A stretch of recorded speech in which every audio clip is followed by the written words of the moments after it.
You know that moment when you scroll through a mountain of digital pianos, the pictures look sleek, the marketing talks about grand stage sound, and you start to wonder if you'll end up with a glorified keyboard that feels like a plastic toy? I've been there, and I've also heard the same story from friends who bought a digital piano that sounded great on the demo floor but left them disappointed when they tried to practice a Chopin etude on their living room desk. That hesitation is exactly why I'm breaking down the Casio S200 CELVIANO bundle today, so you can decide if it's the safe bet or just another pretty-looking piece of gear. Link is in the description if you want to check the product details on Amazon. First off, the CELVIANO line is Casio's answer to the real piano market without the cost of a full-size acoustic. The S200 ships with 88 weighted keys that use Casio's smart-scaled hammer action, which means the lower keys feel a little heavier than the higher ones, mimicking the natural resistance you get on a grand piano. In my own setup, I placed the unit on a sturdy stand in a small home office, and the keys responded consistently even after an hour of scale practice. The included bench and polishing cloth make the initial assembly feel like a complete package rather than a half-baked starter kit. What really matters in daily life is how the piano integrates into the rhythm of your practice. The S200 comes with built-in speakers that fill a modest room with enough volume to hear the nuance of the piano tones, but you'll notice the sound spreads more like a solid-state speaker than a resonant wood body. If you're playing with headphones, the soundstage becomes clearer, and the instrument's authentic grand piano voice model holds up surprisingly well for most repertoire up to the intermediate level. I tried a few Mozart sonatas and a piece from Beethoven's Moonlight Sonata. The dynamics were distinguishable, and the sustain pedal gave a natural decay that didn't feel artificially cut off. One of the hidden trade-offs comes with the built-in performance controls.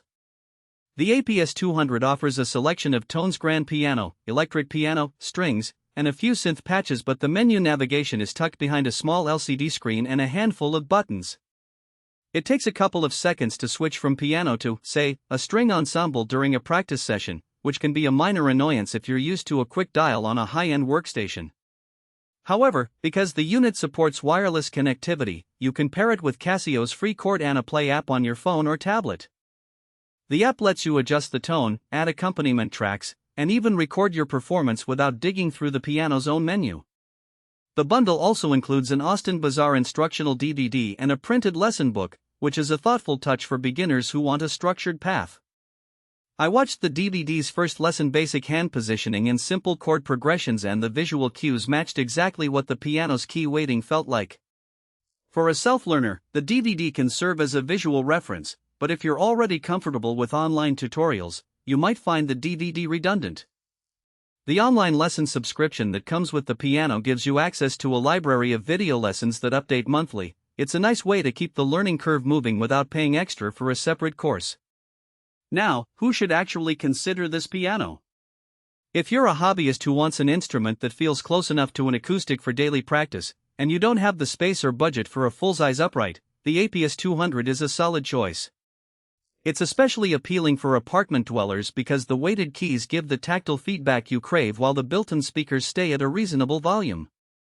Parents looking for a first piano for a teenage child who is serious about music will also appreciate the combination of realistic action and the learning resources that come in the box. On the flip side, seasoned pianists who need a stage-ready instrument with an expansive sound palette and quick tone changes may find the S200 a bit limiting. The speaker system, while adequate for practice, doesn't project the richness needed for small gigs or recitals. Also, the lack of a dedicated sustain pedal bracket means you have to use the included pedal as a separate accessory, which can feel a little unstable if you're used to a firmly mounted pedal on a traditional piano. If you're looking for a piano that can replace a high-end digital workstation in a studio setting, you might want to look at models that offer more extensive connectivity, like multiple MIDI outs, USB audio, and built-in effects.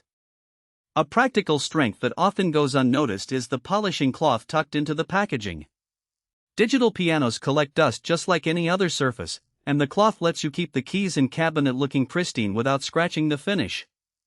I've noticed that after a few weeks of regular wiping, the gray-beige cabinet retains its subtle matte look, which helps the piano blend into a living room aesthetic.